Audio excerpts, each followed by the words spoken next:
As a dog owner myself, I was minded to ask for this debate for a couple of reasons. Firstly, the inadequate sentencing guidelines for this type of offence, and secondly, the sheer nastiness of this offence and how, in my opinion... Order! The House is being discourteous to the gentleman who is trying to speak.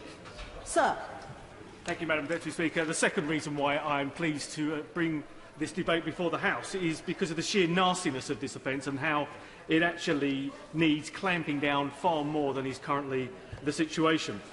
Madam Deputy Speaker, I don't criticise this or any previous government in this speech, but there is now a necessity to appreciate the devastating impact the theft of a dog has on its owner.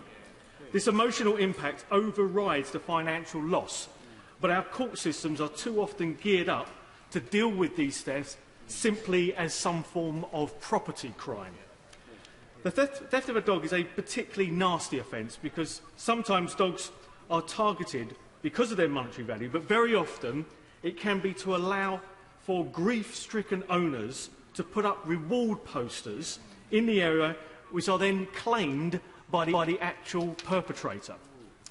I spent nearly 20 years before coming into this House working in the criminal justice system, so I have some appreciation at least of the difficulties and complexities that the courts are labouring under. I'm also aware that organisations like the Sentencing Council endeavour to provide user-friendly, concise guidelines for a multitude of different situations. I just feel, though, that they need to reflect on their guidelines for offences of theft, as there is little in that guideline that ensures that those who steal dogs get an appropriate sentence. Yes, by all means.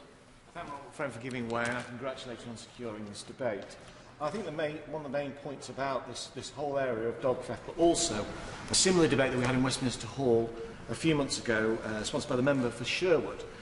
In that case, it was about cat killing and pet killing and cruelty to pets, is the fact that the law equates pets and loss of a pet to property. And that itself is wrong. It takes no account at all about the wider emotional implication and also, frankly, the societal needs for proper punishment in cases such as these. Well, the honourable gentleman makes an absolutely pertinent point. He's completely right when he says that there is a failure to acknowledge the emotional impact of these kind of thefts. Is one of the reasons why I have endeavoured to secure this debate. And I think perhaps because of the failure of the system, we have very few statistics that are kept. And often dogs, when they're stolen, are deemed to have run away because there's little proof they've actually been stolen. There's also no separate category of theft of a dog, and so they tend to be lumped together with all the other chattels that get stolen. Madam Deputy Speaker, it's believed by an organisation called Blue Cross that roughly 3 dogs are stolen each day, and actually 3 cats as well. The honourable gentleman was right to mention their theft as well. The same principles apply. Madam Deputy Speaker, almost half of those thefts are actually from people's gardens. 1 in 5 are actually from burglaries. 1 in 7 are from owners walking their dogs. And most of the rest of those thefts are actually taken from people who tie their dogs up in shops and then, when they're in the shop, have their dogs stolen. Yes, very happy to give way. Congratulate him on bringing this debate to the House for consideration. Dogs have been domesticated for millennia, man's best friend for centuries. Today remain an integral part of many families and loved as much by any member. Does the member agree with me that introducing a new category to reflect the fact that whilst dogs may be animals, too many people up and down this nation, their dog is just as much part of their family as any other member? Honourable gentleman, as very often is the case, is absolutely right on this. He's quite right to point out that the failure of the current systems. My argument would be, though, that we could deal with this by amendment to the sentencing guidelines. It doesn't necessarily need a change in the law. It needs a change in the approach to sentencing, which is completely inadequate at the moment. Yeah, I'll give way. I thank my honourable friend for giving way and congratulate him again on securing this debate.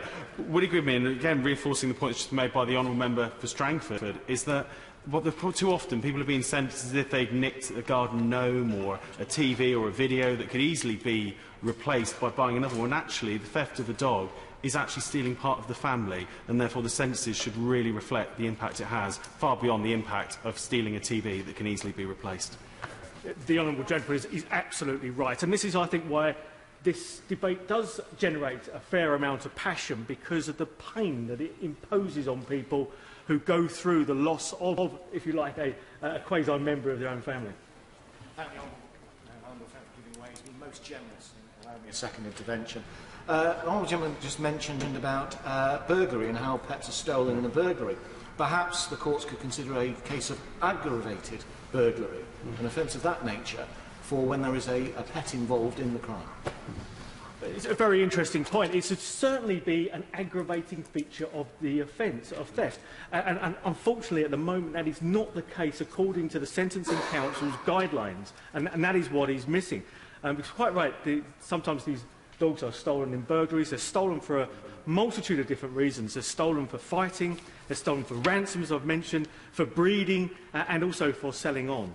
And this crime is increasing.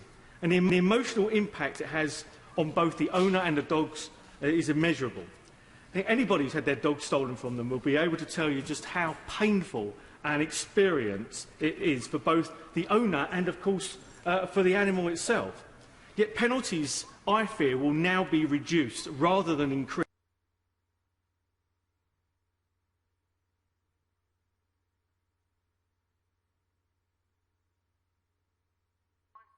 Will now be reduced rather than increased, and this is due simply to the flawed sentencing guidelines introduced just last month.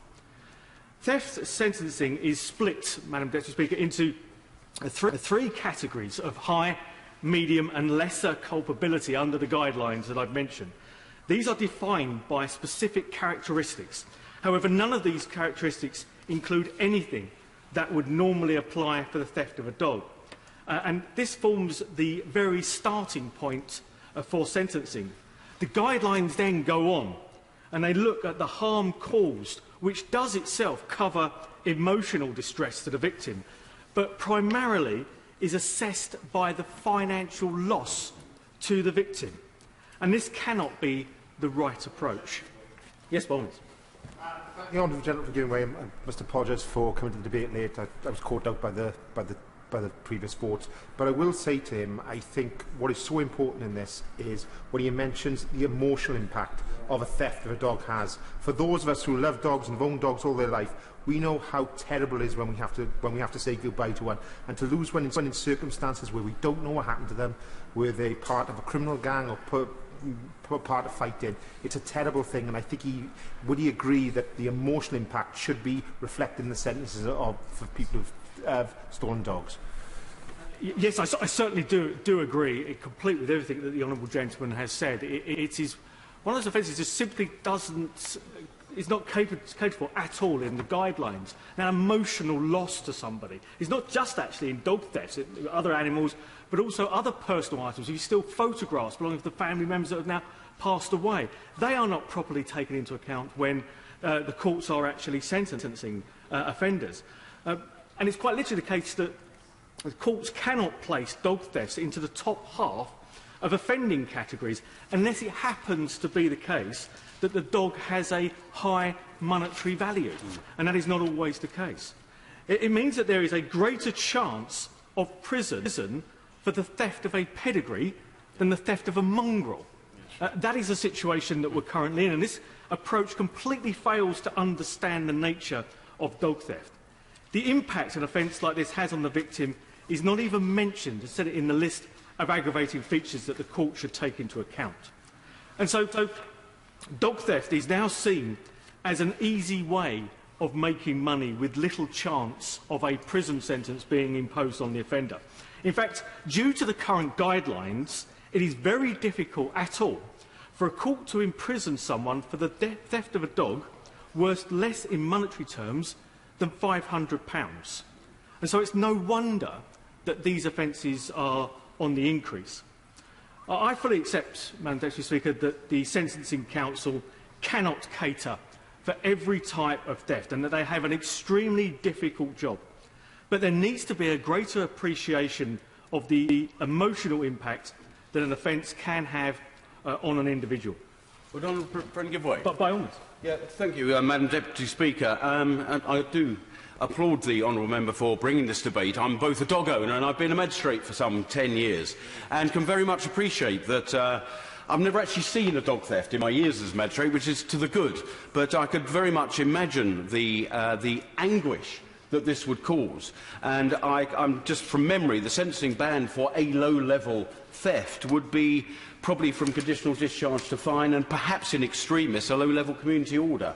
I'm sure it would be far more beneficial for the victim impact statement to have a far greater bearing, and for the ability to go to a small custodial sentence may be the way forwards in these type of examples. I completely agree with everything that my honourable friend has said. I'm perhaps not surprised that he hasn't seen one of these cases, because they seldom make it to court, hence the difficulty in bringing these sorts of cases to court. And I think the problem comes back to sentences again, to this over-reliance on the monetary value of the item that is stolen. If I were to sell my scruffy mutt, I'd be lucky to get a fiver for it, quite frankly. But that kind of misses the point. I'd far sooner have my mobile phone or my car even stolen than I would to have my dog stolen. It's not a chattel, and therefore shouldn't be treated as such. There should be a distinction when it comes to sentencing. I've seen posters in my own local area, in my constituency, seeking lost dogs, saying, "Reward, no questions asked." And this problem, therefore, is going under the radar of the authorities, and therefore we don't see as many cases in court that we should do, and the deterrent factor that a prison sentence would actually offer is very often missing. This is an offence that causes misery for thousands of people around our country, and the message must be to people who are thinking of buying a dog to only do so from a reputable source. There are excellent organisations helping to tackle this problem. Blue Cross, as I've mentioned, there's Dog Theft Action, and Dog Loss, who commended much of the work carried out by my own local Kent police force and a few other forces as well. Yet if the criminal justice system allows those who commit these offences to walk away with light penalties, then, Madam Deputy Speaker, this problem will only grow and grow. Minister, Mr. Dominic Raab. Thank you, Madam Deputy Speaker. And can I begin by congratulating my honourable friend, the member for Dartford, on yet again, with his habitual tenacity, he has secured this very important debate. And the truth is, Madam Deputy Speaker, that many people become very attached to their pets, treat them like family, sometimes better than family. And I know this firsthand. It's true to say that the distress caused when a pet disappears is only heightened if it is suspected or found that the pet has been stolen, whether it's for nefarious purposes or of one sort or another, and that can only aggravate the fear that the pet may come to some form of harm. As I say, I know this firsthand. I grew up with dogs. I had a dog that I love very dearly, and I know that worry when they go missing. In my case, it was a Rhodesian Ridgeback, which, if you know the breed, means it's very unlikely that they would have been stolen. But nonetheless, we fretted every time he jumped the gate or the back garden, and so I know what this is like. And the truth is, sadly, we are seeing a growing trend of disappearances and thefts of pets, with all of the damage and distress that can cause to individual owners. Now, in government, we've got to make sure that the criminal justice system is able to respond to these incidents, that there are the resources and the expertise to investigate the cases, that there is the will to prosecute them, and that the courts, and I think this is the key to my honourable friend's debate, the courts have the necessary criminal powers and sentencing powers to make sure we punish offenders, and also, let's not forget, deter offending. I hold the ministerial responsibility for sentencing, so I need to be assured that the courts have the right framework and the right powers in place. And I also want to talk a little bit about deterrence, only because it's not something that is necessarily and always talked about, and is an important part of the debate, preventing offences from happening in the first place. I'll return to that in a moment, if I may, Madam Deputy Speaker. But first I want to say just a word on the offences available and the sentences connected with them. First, we have offences of animal cruelty and the failure to meet an animal's basic needs. These are set out in the Animal Welfare Act 2006. Those offences carry a maximum of 6 months imprisonment or a fine or both. And the courts also have the power to ban an offender from keeping animals in the future. It's not always the case that a stolen pet has been mistreated, but where they have, this offence may apply. Where the offence charged is theft under the Theft Act 1968, the maximum penalty is 7 years, and that applies to domestic animals just as any other goods or chattels. Now, my honourable friend has made the point today about animals shouldn't be treated solely like some kind of inanimate object or a chattel, and I think he's absolutely right. And when it comes to the criminal law, we have to think carefully about how those concerns should be properly reflected. Of course, justice must be more than the dry letter of the law. And the courts will always take into account the circumstances of a case, but that doesn't mean that they necessarily would need separate and bespoke offences for every possible variation of the crime of theft or every possible contingency. And for my part, I suppose I say this as a minister but also as a Conservative, I'm slightly worried about just creating new offences or specific offences for behaviour which is already covered. I'm not sure that achieves very much. We need to enforce the offences we've got. And, of course, creating new offences for every conceivable situation has a risk of complicating the law, making it less transparent and less accessible. I don't think that's what my honourable friend was calling for, but I think it's a point worth making. The rule of law requires clear, consistent, predictable rules for victims, for citizens, and to send a clear message of deterrence to offenders. When it comes to sentencing, it is for the courts to decide on the right sentence in an individual case, within the maximum set by Parliament. The court hears all the circumstances of the case and is best placed to make that decision. They're helped by the sentencing guidelines issued by the Independent Sentencing Council, I stress. Courts must follow those guidelines unless it's not in the interest of justice to do so. So even then there is some wiggle room. The guidelines are there to ensure more consistent sentencing and identify sentencing ranges and aggravating and mitigating factors. So it's a balance between ensuring the fairness of consistent rules while doing justice to the particular facts of a case and the impact in the case of a dog theft on the owner. Now, the new sentencing guideline on theft came into force at the beginning of last month, and I understand that my honourable friend may be disappointed that it doesn't specifically mention pet theft, but he might want to, if he hasn't already, check out the Sentencing Council website, because he will find there that the consultation on the draft of the new guideline did elicit responses and suggestions specifically on this issue, including the specific suggestion that there should be a separate guideline for pet theft. And the response of the Sentencing Council is available on their website, and having carefully considered the views of respondents, the Sentencing Council concluded that the aggravating factors already in the guideline would enable the courts to sentence appropriately for pet theft. Aggravating factors in the guideline include emotional distress caused to the victim and the fact that the item stolen may be of particular subjective value to the owner, regardless of the strict monetary worth. And I think that was one of the keys to the point my honourable friend was making. And our judges are human beings. They've got often strong powers, senses of empathy, and they have all the powers and, most importantly, the discretion to take into account the full range of impact on individuals of this very serious offence, including the emotional impact on owners and indeed the dogs alike.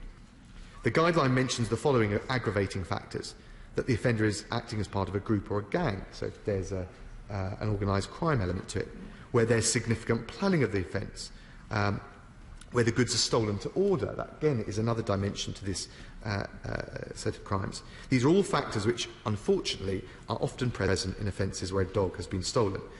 So the courts have adequate criminal powers.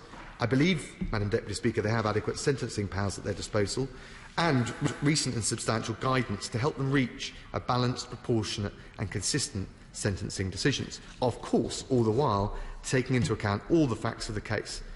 And it is precisely because we want them to take into account the individual impact in an individual case that we do need to make sure that we allow judges to retain that measure of discretion. Now, Madam Deputy Speaker, I wanted to say a word about deterrence just at the end, because apart from the sentence passed by the courts, which are partly aimed at deterring other prospective offenders, people can, of course, take action themselves to prevent their dogs being stolen. Improvements in technology has been one of the major reasons we've managed to get crime down in recent years. And microchipping of dogs has been available for over 25 years, and I'm told around 83% of dogs are now voluntarily chipped by their owners. Of course, my honourable friend was one of the tenacious campaigners for compulsory microchipping of dogs, and I congratulate him for his efforts, and he will, like me, be pleased that compulsory microchipping is going to be introduced by the Department for the Environment, Food and Rural Affairs in England from the 6th of April of this year. Similar arrangements will also be in place in Scotland and Wales. And I think this is to be welcomed because it's an important step for animal welfare more broadly. It makes it easier to identify dogs and reunite them with their owners. It makes it easier to prove a dog has been stolen, which is important for prosecutions, and I know you want to see more of those. But perhaps most importantly, it can act as a deterrent. A prospective criminal who knows a dog is microchipped is significantly less likely to target that animal for theft. And I think, Madam Deputy Speaker, that the fact that all dogs must now be microchipped is an important factor in reducing these distressing offences, an as important factor as the effective and flexible sentencing response, which I believe is now already available. So I congratulate my honourable friend again. We can always keep these issues under review. I think he's very tenacious in raising a very important matter, and I think, though, on balance, we do have the right powers, criminal offences, sentencing discretion in place to deal with this very serious crime. The question is that this House do now adjourn.